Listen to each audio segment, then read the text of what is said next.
الله صلى الله عليه وسلم من أخذ أرضا بجزيتها فقد استقال هجرته، ومن نزع سفار كافر من عنقه فجعله في عنقه فقد ولى الإسلام زهره. قال: فسمع مني خالد بن معدان هذا الحديث فقال لي: شبيب حدثك؟ فقلت: نعم. قال: فإذا قدمت فاسأله فليكتب إلي بالحديث. قال: فكتبه له. فلما قدمت سألني خالد بن معدان القرداس فأعطيته، فلما قرأه ترك ما في يده من الأرض حين سمع ذلك. قال أبو داود: هذا يزيد بن خمير اليزني ليس هو صاحب شعبة. باب في الأرض يحميها الإمام والرجل. وبه قال: حدثنا ابن الصريح أخبرنا ابن وهب أخبرني يونس عن ابن شهاب عن عبيد الله بن عبد الله عن ابن عباس عن الصعب بن جثامة رضي الله تعالى عنه أن رسول الله صلى الله عليه وسلم قال: لا حمى إلا لله ولرسوله. قال ابن شهاب: وبلغني أن رسول الله صلى الله عليه وسلم حمى النقيا. وبه قال: حدثنا سعيد بن منصور حدثنا عبد العزيز بن محمد عن عبد الرحمن بن الحارث عن ابن شهاب عن عبيد الله بن عبد الله بن عباس عن الصعب بن جثامة رضي الله تعالى عنه أن النبي صلى الله عليه وسلم حمى النقي وقال: لا حمى إلا لله عز وجل. باب ما جاء في الركاز وما فيه. وبه قال: حدثنا مسدد حدثنا سفيان عن الزهري عن سعيد بن المسيب وابي سلمة سمع ابا هريرة رضي الله تعالى عنهم يحدث أن النبي صلى الله عليه وسلم قال: في الركاز الخمس. وبه قال: حدثنا جعفر بن مسافر حدثنا ابن ابي فديك حدثنا الزعمي عن عمته قريبة بنت عبد الله بن وهب عن امها كريمة بنت المقداد عن زباعة بنت الزبير بن عبد المطلب بن هاشم رضي الله تعالى عنهم أنها أخبرتها قال: ذهب المقداد لحاجته بنقيع الخبخبة فإذا جلد يخرج من جحر دينارا، ثم لم يزل يخرج دينارا حتى أخرج 17 دينارا، ثم أخرج خرقة حمراء يعني فيها دينار فكانت 18 دينارا، فذهب بها إلى النبي صلى الله عليه وسلم فأخبره وقال له: خذ صدقتها. فقال له النبي صلى الله عليه وسلم: هل هويت إلى الجحر؟ قال: لا. فقال له رسول الله صلى الله عليه وسلم: بارك الله لك فيها. باب نوش القبور العادية. وبه قال: حدثنا يحيى بن معين حدثنا وهب بن جرير حدثنا أبي قال: سمعت محمد بن إسحاق يحدث عن إسماعيل بن أمية عن بجير بن أبي بجير قال: سمعت عبد الله بن عمرو يقول: سمعت رسول الله صلى الله عليه وسلم يقول حين خرجنا معه إلى الطائف فمرنا بقبر، فقال له رسول الله صلى الله عليه وسلم: هذا قبر أبي غالب وكان بهذا الحرم يدفع عنه. فلما خرج أصابته النقمة التي أصابت قومه بهذا المكان فدفن فيه. وآية ذلك أنه دفن معه قصر من ذهب إن أنتم نبشتم عنه وصلتموه معه فابتدره الناس فاستخرجوا الغسل.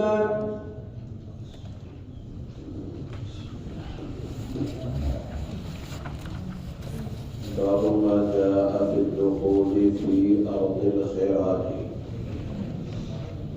خراجی زمین میں داخل ہونے یعنی خراجی زمین میں مسلمانوں کے رہنے اور بسنے کے بیان میں.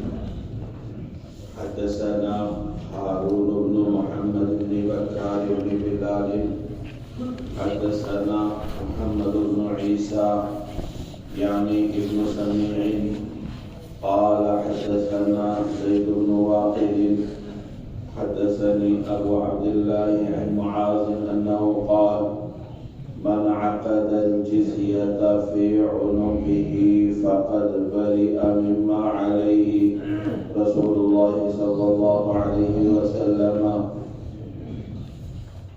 حضرت معاذ کی روایت ہے، فرمایا کہ جس نے جزیہ اپنی گردن میں ڈالا تو وہ جس طریقے پر رسول اللہ صلی اللہ علیہ وسلم ہے اس سے بری ہو گیا۔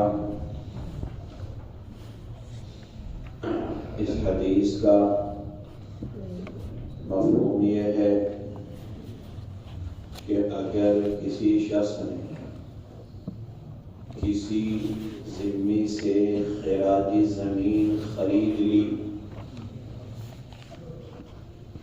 تو خراجی زمین خریدنے کی وجہ سے اس زمین کا خراج ثابت نہیں ہوتا، بلکہ اس مسلمان کو بھی جو اب اس زمین کا مالک ہو جاتا ہے خراج ادا کرنا پڑتا ہے، اور خراج ایک طرح کی ذلت ہے، کیونکہ عشر میں تو عبادت کے معنی ہے، اور خراج یہ جو کہ غیر مسلموں سے لیا جاتا ہے، لیکن خراج زمین مسلمان خریدنے کے بعد بھی خراج دیتا ہے، خراج اس کے ذمے سے ثابت نہیں ہوتا۔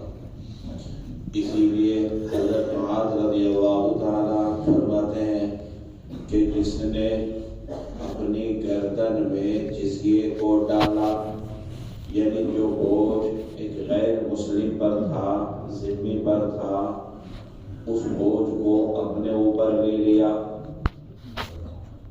تو اس کو ہمارے عرف میں بھی کہتے ہیں خام خائی، اپنے گلے میں توپ ڈال لیا، یعنی دوسرے کی ذمہ داری اپنے سر لے لی، تو وہ رسول اللہ صلی اللہ علیہ وسلم کے طریقے سے بری ہے، یعنی نبی کریم صلی اللہ علیہ وسلم کے طریقے سے دور ہو گیا، کیوں؟ اس لیے کہ حیثیت مسلمان اس کے لیے عزت ہے، ذلت نہیں ہے۔ یہاں پر جزیہ کا جو ذکر کیا گیا، ایک جزیہ وہ ہوتا ہے جو ذمہ اپنی جان اور اپنے مال کا ٹیکس دارالاسلام میں رہتے ہوئے ادا کرتا ہے، وہ جزیہ مراد نہیں، بلکہ جزیۃ الارض یعنی خراج مراد ہے۔ تو لفظ تو جزیہ کا استعمال کیا، لیکن مراد یہاں پر جزیۃ الارض یعنی خراج ہے۔ تو گویا اس روایت کا مفہوم یہ نکلتا ہے کہ مسلمان کو خراجی زمین نہیں لینی چاہیے، خراجی زمین خریدنی نہیں چاہیے۔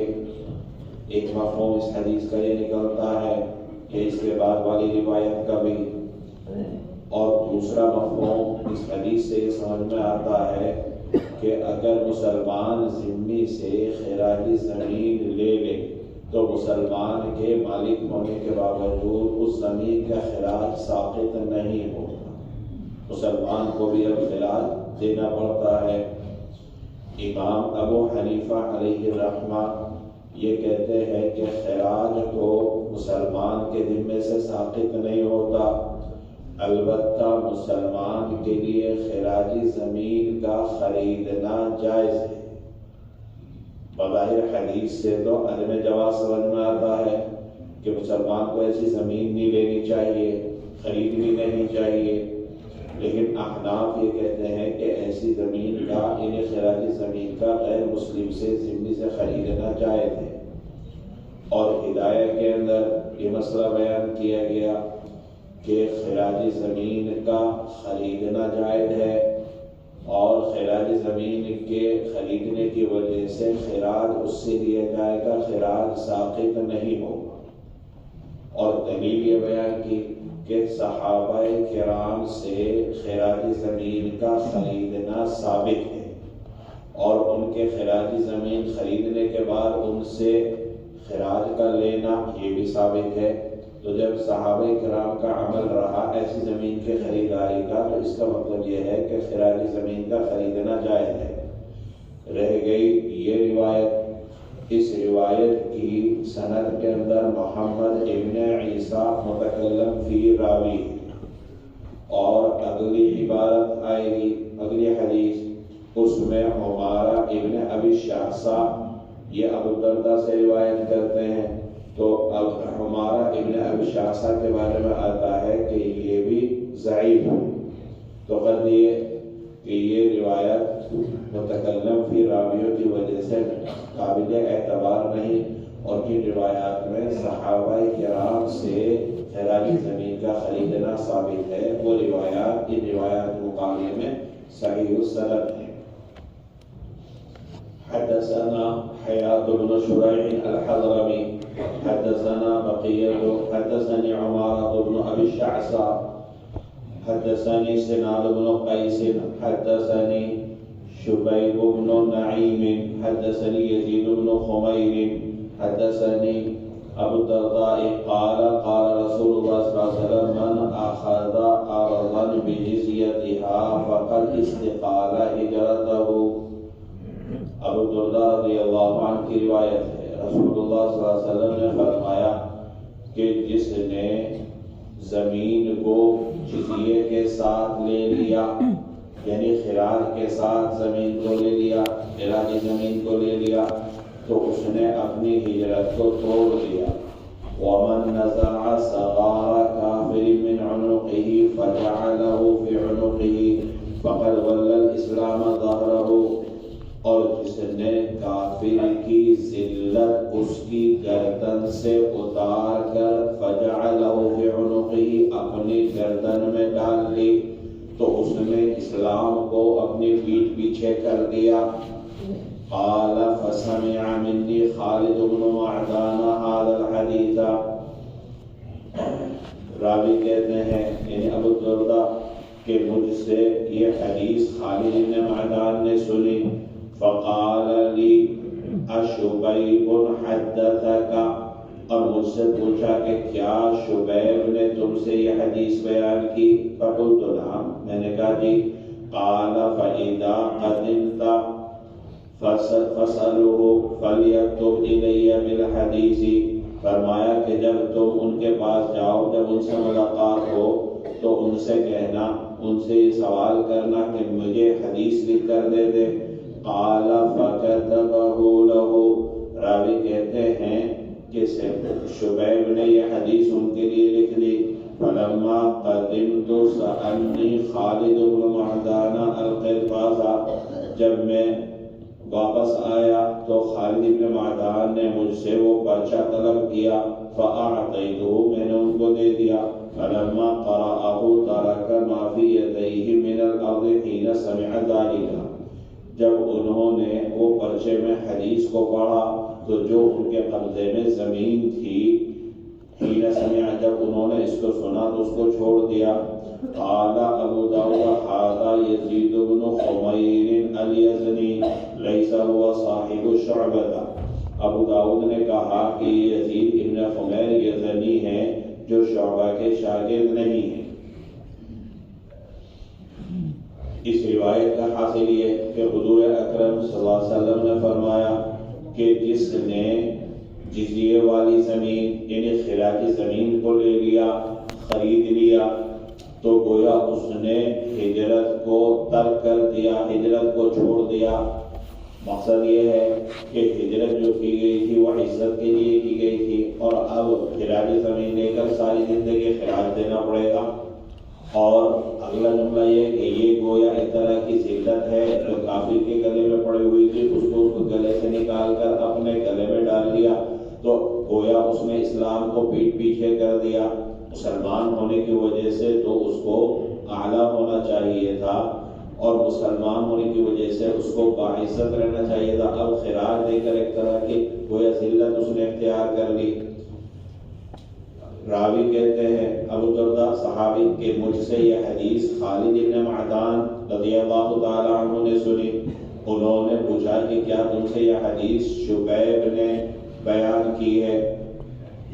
اور یہاں پر شبیب جو ہے یہ سنان ابن قیس کے استاد ہیں، تو گویا قال، اس کے قائل جو ہوئے وہ سنان ہوئے۔ سنان کہتے ہیں کہ مجھ سے خالد ابن معدان نے جب روایت سنی تو شبیب نے انہوں نے پوچھا کہ کیا شبیب نے تم سے روایت بیان کی؟ میں نے کہا جی ہاں۔ قال، تو انہوں نے فرمایا کہ جب تم ان کے پاس شبیب کے پاس جاؤ تو ان سے کہنا مجھے یہ حدیث لکھ کر دے۔ چنانچہ یہ حدیث انہوں نے لکھ دی۔ جب یہ واپس آئے اور خالد بن معدان سے ملاقات ہوئی تو انہوں نے وہ پرچہ مانگا، انہوں نے پرچہ دیا۔ انہوں نے پرچے میں جب یہ حدیث پڑھی تو جو ان کے قبضے میں خراجی زمین تھی جو ذمیوں سے خرید رکھی تھی انہوں نے اس سبز کو چھوڑ دیا۔ یہاں پر بھی معلوم ہوتا ہے کہ خراج زمین کا خریدنا جائز نہیں۔ یہ حدیث بھی بظاہر حنفیہ کے خلاف ہے، کیونکہ ان کے یہاں خراج زمین کا خریدنا جائز ہے۔ اس روایت کا جواب دیا جائے گا کہ عمارہ ابن ابی شعثہ یہ متکلم فی راوی ہے، اس لیے یہ روایت بھی حجت نہیں ہے۔ ابو داؤد نے یہاں پر وضاحت کی کہ سند کے اندر یزید ابن خمیر کا تذکرہ آیا۔ یزید ابن خمیر دو ہیں، ایک یزید ابن خمیر یزنی اور دوسرے یزید ابن خمیر رحبی۔ یزید ابن خمیر رحبی جو ہیں وہ شعبہ کے شاگرد ہیں۔ یہاں پر ابو داؤد کہہ رہے ہیں کہ یزید ابن خمیر، یہ یزید ابن خمیر یزنی ہیں جو شعبہ کے شاگرد نہیں ہیں۔ باب فی الارض یحمیھا الامام او الرجل، امام یا کوئی شخص کافر کی زمین کو، یعنی زمین کے سبزے کو یا اس کے پانی کو روک لے۔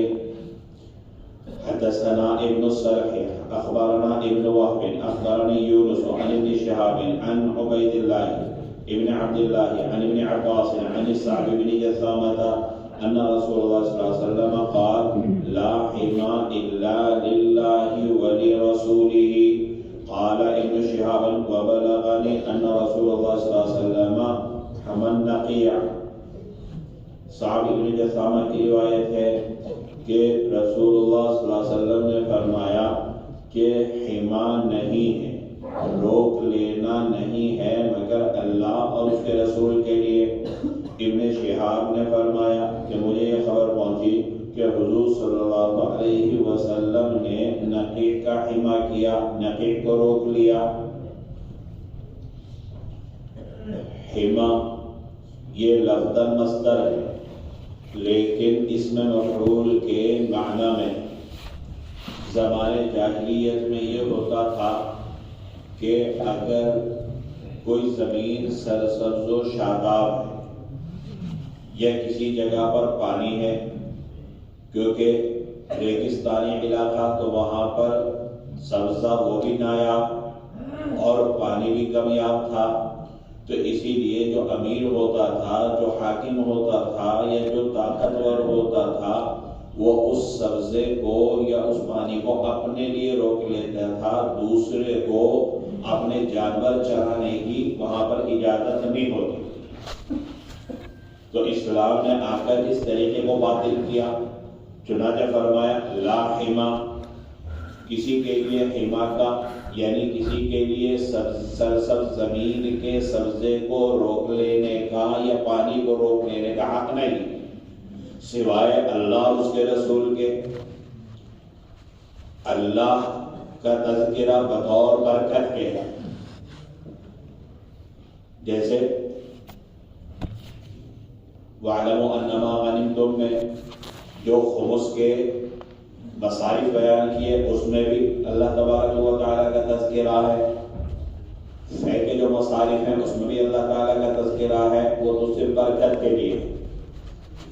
رسول کے لیے حما یعنی روک لینے کا اختیار ہے۔ مقصد یہ ہے کہ اگر امام یا حاکم اس میں مسلمانوں کی کوئی منفعت دیکھے، کوئی فائدہ دیکھے تو روک سکتا ہے۔ جیسے مثال کے طور پر جہاد کے لیے جو گھوڑے ہیں، اب ان کو کہاں چرایا جائے، ان کو چرانے کے لیے کوئی علاقہ مخصوص کر دیا کہ یہاں جو سرسبز ہے، یہاں جو شادابی ہے، یہ صرف جہاد کے گھوڑوں کے چارے کے لیے ہے۔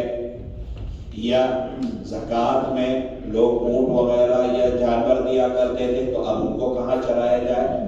تو اگر زکوٰۃ کے اونٹ یا زکوٰۃ کے جانوروں کو چرانے کے لیے یا جہاد کے گھوڑوں وغیرہ کو چرانے کے لیے اگر کوئی علاقہ مخصوص کر دیا، کسی سبزے کو روک لیا، تو یہ مسلمانوں کی منفعت کے لیے ہے، وہ تو جائز ہے، لیکن اپنی ذات کے لیے روک لینا جائز نہیں۔ اسی روایت کے اندر ہے کہ حضور اکرم صلی اللہ علیہ وسلم نے نقیع کو روک لیا، نقیع کا حما کیا۔ یہ وہ جگہ ہے کہ جہاں پر پانی موجود تھا، تو حضور صلی اللہ علیہ وسلم کا نقی کا خیمہ کرنا یہ بھی اپنی ذات کے لیے نہیں تھا۔ اگرچہ اللہ تعالیٰ نے اجازت دی، رخصت دی کہ نبی کر سکتا ہے، لیکن نبی کے علاوہ کسی اور حاکم کے لیے اپنی ذات کے لیے خیمہ جائز نہیں۔ ہاں مسلمانوں کی مصلحت کی خاطر خیمہ کر سکتا ہے، جیسے حضرت ابوبکر، حضرت عمر اور حضرت عثمان رضی اللہ تعالی عنہم نے بھی کچھ علاقوں کو مخصوص کیا تھا جہاد کے گھوڑوں کے چرانے کے لیے یا زکوٰۃ وغیرہ کے اونٹوں وغیرہ کے چرانے کے لیے، لیکن وہ مسلمانوں کی مصلحت اور مسلمانوں کے فائدے کی وجہ سے۔ تو یہاں پر جو حضور صلی اللہ علیہ وسلم کا نفع کا روک لینا، حمایت کرنا ثابت ہے، لیکن وہ بھی اپنی ذات کے لیے نہیں تھا۔ حدثنا سعيد بن منصور حدثنا عبد العزيز بن محمد عن عبد الرحمن بن الحارث عن ابن شهاب عن عبيد الله بن عبد الله عن عبد الله بن عباس عن الصعب بن جثامة أن النبي صلى الله عليه وسلم حمى النقيع وقال لا حمى إلا لله عز وجل۔ اس روایت کا حاصل بھی ہے کہ نبی کریم صلی اللہ علیہ وسلم نے نقی کا حمى کیا اور فرمایا کہ حمى نہیں مگر اللہ تبارک و تعالی کے لیے۔ باب ما جاء فی الرکاز وما فی، یہ بات رکاز اور اس میں جو مال ملتا ہے اس کے بارے میں۔ حدثنا مسدد حدثنا سفیان عن الزہری عن سعید بن المسیب وابی سلمة سمع ابا ہریرہ یحدث ان النبی صلی اللہ علیہ وسلم قال فی الرکاز الخمس۔ حضرت ابو ہریرہ کی روایت ہے، نبی کریم صلی اللہ علیہ وسلم نے فرمایا کہ رکاز میں خمس ہے۔ اس سے پہلے اس روایت کا تذکرہ کیا تھا، پھر رکاز الخمس کا 435 صفحے کے اوپر روایت آئی تھی، اقطع بلال بن الحارث المزنی معادن القبلیۃ وهي من ناحية الفرع فتلك المعادن لا يؤخذ منها إلا الزكاة إلى اليوم۔ یہاں اس روایت سے معلوم ہوتا ہے کہ حضور صلی اللہ علیہ وسلم نے بلال ابن حارث مزنی کو جو قبلیہ کے معادن دی تو اس میں ان سے زکوٰۃ وصول کی، اور بعد میں بھی اس سے زکوٰۃ لی جاتی رہی۔ یہاں پر اختلاف بیان کیا تھا کہ امام ابو حنیفہ کے یہاں معدن کے اندر بھی خمس ہے اور کنز کے اندر بھی خمس ہے۔ معدن اور کنز میں فرق یہ ہے کہ معدن کہا جاتا ہے اس خزانے کو جو اللہ کا پیدا کردہ ہو، قدرتی ہو، جیسے سونے کی کان، چاندی کی کان اور دوسری دھاتوں کی کان، کوئلے کی کان۔ اور کنز کہا جاتا ہے مخلوق کے دفینے کو۔ لوگ اپنے خزانے دفن کر دیتے ہیں، اپنا سونا دفن کر دیتے ہیں، چاندی دفن کر دیتے ہیں، تو وہ کنز کہلاتا ہے۔ ائمہ ثلاثہ اور جمہور کے یہاں معدن کے اندر زکوٰۃ ہے اور کنز کے اندر خمس ہے، اور وہ یہ کہتے ہیں کہ رکاز کا مصداق کنز ہے، یعنی رکاز اور کنز ایک ہی چیز ہے۔ وہ پھر رکاز یا خمس، رکاز کے اندر خمس کو بیان کیا تو رکاز اور کنز ایک ہی ہے اور معدن الگ ہے۔ اور اس روایت سے معلوم ہوتا ہے کہ معدن کے اندر زکوٰۃ ہے۔ امام ابو حنیفہ یہ کہتے ہیں کہ معدن، رکاز کا لفظ معدن اور کنز دونوں کو عام ہے۔ خزانہ چاہے وہ اللہ کا پیدا کردہ ہو یا بندوں کا دفن کردہ ہو، وہ رکاز ہے، اور رکاز کے اندر خمس ہے۔ اور وہاں پر جو زکوٰۃ لینے کا تذکرہ ہے اس کا جواب یہ دیا تھا، ایک تو یہ کہ یہ جو جملہ ہے فتیلکا سے، وہاں پر وہ روایات موصولہ میں نہیں بلکہ روایات مرسلہ میں ہے۔ ایک جواب تو یہ تھا۔ دوسرا جواب یہ تھا کہ ہو سکتا ہے کہ بلال کے فقر کی وجہ سے حضور صلی اللہ علیہ وسلم نے ان سے خمس نہ لیا ہو بلکہ خمس سے کم، یہ خمس کا بھی آدھا ان سے لیا ہو، تو وہ صرف ان کے فقر کی وجہ سے، ان کی ضرورت کی وجہ سے ایسا کیا، ورنہ رکاز جو کہ معدن پر بھی بولا جاتا ہے اور کنز پر بھی بولا جاتا ہے، تو یہاں پر آپ صلی اللہ علیہ وسلم نے صراحتاً بیان کر دیا کہ رکاز کا تو خمس ہے۔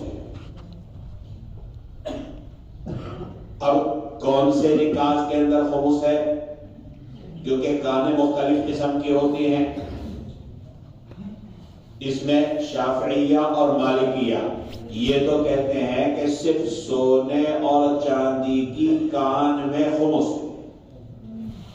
شافعیہ اور مالکیہ کہتے ہیں کہ سونے چاندی کی کان میں خمس ہے، اور حنابلہ کہتے ہیں کہ ہر طرح کی کان میں خمس ہے، اور امام ابو حنیفہ کہتے ہیں کہ ایسی جمی ہوئی چیز کہ جو آگ پر رکھنے سے پگھل جائے تو اس میں خمس ہے، جیسے سونا چاندی اور دوسری دھات، اور جو آگ پر رکھنے سے نہ پگھلے تو اس کے اندر خمس نہیں ہے۔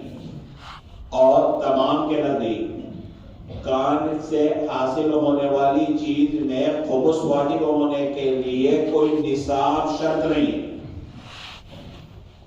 جیسے زکوٰۃ کے لیے ایک نصاب ہے تو خمس کے لیے کوئی نصاب نہیں ہے، جتنا بھی نکلے، تھوڑا ہو کم ہو زیادہ ہو، تو جتنا بھی نکلے اس کا خمس اس کے اندر دینا واجب ہے۔ حدثنا جعفر بن مصافر حدثنا ابن ابي فديك حدثنا الزمعي عن عمته قريبة بنت عبد الله بن وهب عن امها قريبة بنت المقداد عن زباعة بنت الزبير بن عبد المطلب بن هاشم انها اخبرتها قالت ذهب المقداد لحاجته بنقيع الخبخبات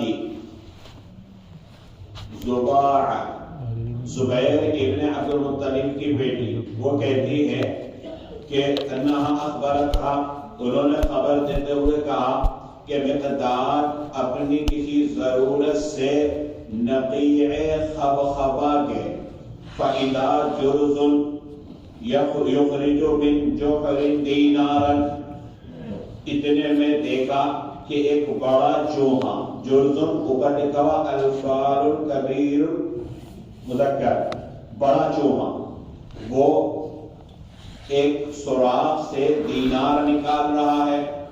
ثم لم یزل یخرج دینارا دینارا، پھر برابر وہ ایک ایک دینار نکالتا رہا، حتی اخرج 17 دینارا، یہاں تک کہ 17 دینار ہو گئے، 17 دینار نکالے۔ ثم اخرج خرقۃ حمراء یعنی فیہا دینار، پھر ایک سرخ رنگ کی تھیلی نکالی جس میں ایک دینار تھا، فکانت 18 دینارا، تو 18 دینار ہو گئے۔ فذهب بها الى النبي صلی اللہ علیہ وسلم فاخبره، حضرت مقداد نبی کریم صلی اللہ علیہ وسلم کے پاس گئے اور آپ صلی اللہ علیہ وسلم کو پورا واقعہ بتلایا۔ وقال له خذ صدقتها، اور حضور سے فرمایا کہ آپ اس میں صدقہ لے لیجئے۔ فقال له النبي صلی اللہ علیہ وسلم هل هويت الى الجحر، حضور صلی اللہ علیہ وسلم فرمایا کہ کیا تو سوراخ کی طرف متوجہ ہوا تھا؟ قال لا، کہنے لگا نہیں۔ فقال له رسول اللہ صلی اللہ علیہ وسلم بارک اللہ لک فیہا، حضور نے فرمایا تو اللہ تیرے لیے اس میں برکت دے۔ زباع، یہ زبیر ابن عبد المطلب ابن ہاشم کی بیٹی ہیں اور حضرت مقداد کی بیوی، تو بیوی اپنے شوہر کا قصہ بیان کر رہی ہے کہ ایک مرتبہ وہ نقیع خبخبا کے، اب وہاں پر کسی جگہ پر بیٹھے تھے تو اتنے میں دیکھا کہ ایک بڑا چوہا بل میں سے نکلا اور ایک دینار موسم کے اعتبار سے گاجر کے حلوے کا نظم کرنے کے لیے نکال کر لایا، پھر اندر گیا، پھر ایک دینار لایا، پھر گیا، پھر دینار لایا، تو 17 دینار ہو گئے۔ اور 18ویں مرتبہ اندر گیا تو جس تھیلی میں وہ تھے وہ تھیلی نکال لایا، اس میں بھی ایک دینار تھا، تو کل 18 دینار ہو گئے۔ حضرت مقداد یہ 18 دینار لے کر حضور صلی اللہ علیہ وسلم کے پاس گئے کہ بھئی اس میں شرعاً جو صدقہ وغیرہ واجب ہو ضروری ہو وہ آپ لے لیجیے. حضور صلی اللہ علیہ وسلم فرمایا کہ کیا تم سوراخ کی طرف بل کی طرف متوجہ تو نہیں ہوئے تھے؟ یعنی یہ کہ تم نے ہاتھ ڈال کر تو نہیں نکالا، کیونکہ اگر ہاتھ ڈال کر نکالا تو یہ رکاز ہے اور وہ پھر نکال دیا خمس، تب تو خمس واجب ہوگا. اور اگر تم نے اس طرف توجہ نہیں کی، تم خود اس سوراخ کی طرف نہیں بڑھے، تم نے ہاتھ ڈال کر اس میں سے نہیں نکالا، تو یہ پورا کا پورا تمہارا، کیونکہ اب اس کے اوپر رکاز کا حکم جاری نہیں ہوگا. اللہ اس میں تمہاری برکت ہے، یعنی سارا کا سارا تمہارا ہے. اب یہاں پر آپ دیکھیے کہ یہ جو 18 دینار ہے، فقہا نے لکھا ہے کہ یا تو یہ رکاز ہے، اگر رکاز ہے تو خمس واجب ہونا چاہیے، لیکن حضور اکرم صلی اللہ علیہ وسلم نے مقداد سے خمس نہیں لیا، یہ صرف ان کے فقر کی وجہ سے. وہ ضرورت مند ہوں گے تو حضور صلی اللہ علیہ وسلم نے خمس بھی معاف کر دیا. اور اگر یہ رکاز نہیں، جیسا کہ حل ہوائی کا اصل معلوم ہوتا ہے کہ کیا تم اس کی طرف متوجہ تو نہیں ہوئے تھے، تم نے تو بل میں ہاتھ نہیں ڈالا تھا، تو اب یہ لقطہ کے حکم میں ہے، اب یہ رکاز نہیں لقطہ کے حکم میں. اور اگر گری پڑی چیز مل جائے تو تعریف واجب ہوتی ہے، یعنی اعلان کرے. اور حدیث میں اعلان کا کوئی ذکر نہیں لیکن نفی بھی نہیں، تو تعریف واجب ہے. لیکن ہو سکتا ہے کہ تعریف کو اس لیے ذکر نہ کیا ہو کہ یہ ایسے مقام پر ہو کہ جہاں اعلان کرنے کا بھی کوئی فائدہ نہیں، وہ عام گزرگاہ ہے ہی نہیں، تو ان کے علاوہ کوئی اور ہے نہیں وہاں پر، تو اعلان کرنے کا فائدہ کیا ہوگا. تو ایسے موقع پر جو لقطہ ہوتا ہے وہ لقطہ اٹھانے والے کے لیے استعمال کرنا جائز ہوتا ہے، لیکن اس طور پر کہ اگر وہ آ گیا اور مطالبہ کیا تو دینا پڑے گا. تو اگر یہ کہ یا تو یہ لقطہ ہے یا پھر یہ رکاز ہے. اگر لقطہ ہے تو اس میں رکاز، اس میں خمس نہیں ہے، اور اگر رکاز ہے تو اس میں خمس تو ہے، لیکن ہو سکتا ہے حضور صلی اللہ علیہ وسلم نے ان کے فقر کی وجہ سے ان سے خمس بھی معاف کر دیا. باب نبش القبور العادیہ، پرانی قبروں کو اکھاڑنا، پرانی قبروں کو کھودنا.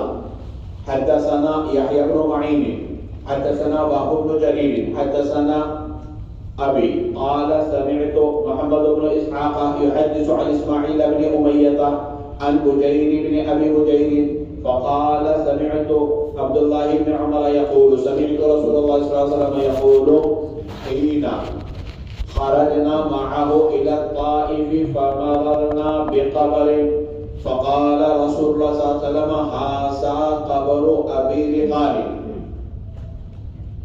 عبداللہ ابن عمر رضی اللہ تعالیٰ عنہ فرماتے ہیں کہ میں نے حضور صلی اللہ علیہ وسلم کو فرماتے ہوئے سنا جب ہم ان کے ساتھ طائف کی طرف نکلے اور ہمارا گزر ایک قبر پر ہوا، حضور صلی اللہ علیہ وسلم فرمایا کہ یہ ابو رغال کی قبر ہے.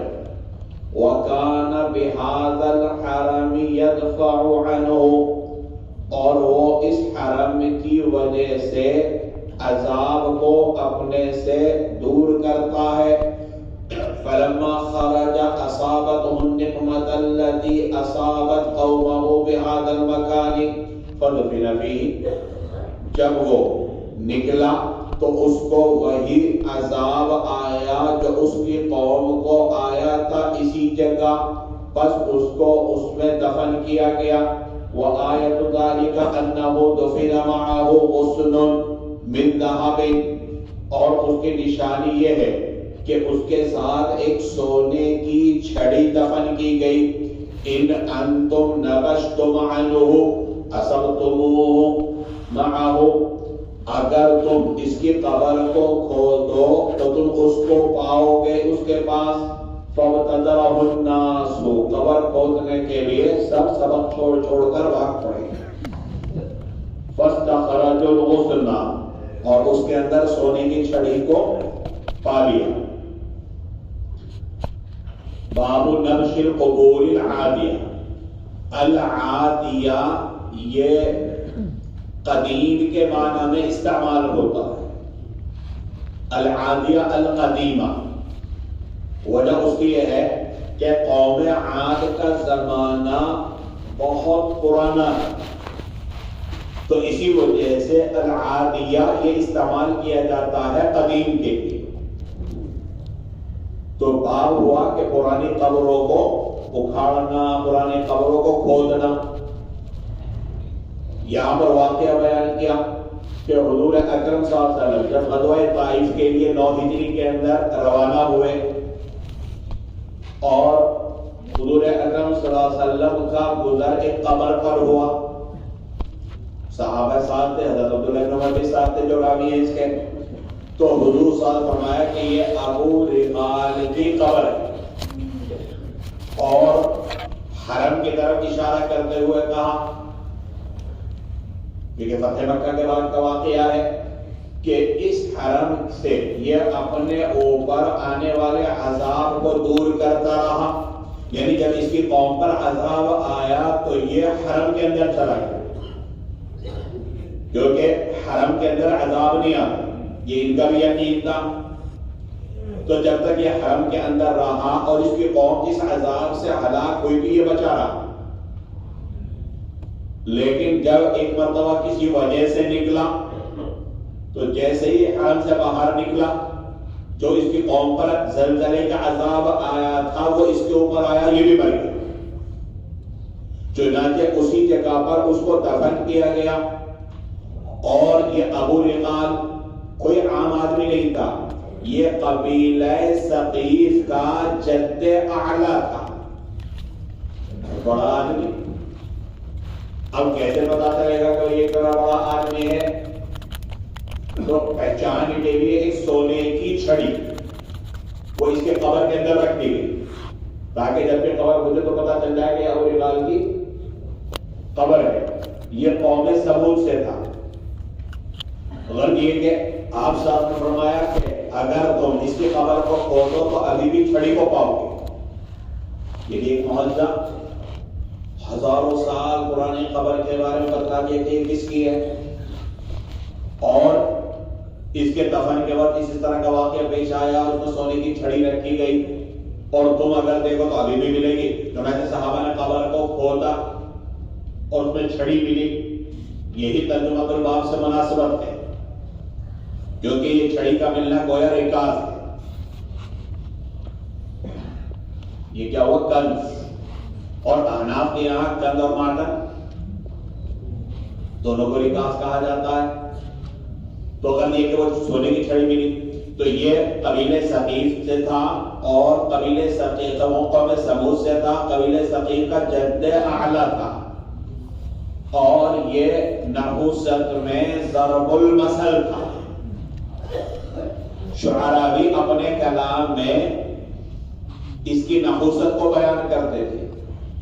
اور اس زمانے میں جو لوگ حج کے لیے آتے تھے، کیونکہ حج تو ہر دور میں رہا،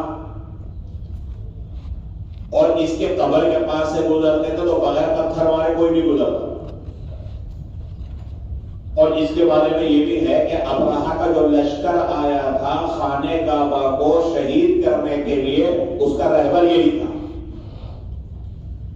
ترمذی کے اندر بھی ایک روایت میں ہے کہ ایک شخص نے اپنی کئی بیویاں تھی، سب کو ایک ساتھ طلاق دے دی. حضرت عمر نے فرمایا کہ رجم کر لے، ورنہ تیری قبر پر یہ ایسے ہی رجم کریں گی جیسے ابو رمال کی قبر پر رجم کیا جاتا ہے. تو گویا یہ نحوست میں ضرب المثل تھا. اسی وجہ سے جو بھی گزرتا تھا بغیر پتھر مارے گزرتا نہیں تھا. یہاں پر اگر آپ دیکھیں کہ باب نبش القبور العادیہ، اس عنوان کے اعتبار سے اس کا تذکرہ کتاب الجنائز میں آنا چاہیے، لیکن حدیث کا جو مفہوم ہے اس کے اعتبار سے اس کی ماقبل کے باب سے مناسبت ثابت ہے۔ کیوں؟ اس لیے کہ زمین اس کی قبر میں سے نکلنے والی جو چھڑی ہے وہ ظاہر سی بات ایک خزانہ ہے اور رکاز کے اندر خمس ہے، تو اسی وجہ سے اسی مناسبت کی وجہ سے اس روایت کو یہاں پر ابو داؤد نے بیان کیا۔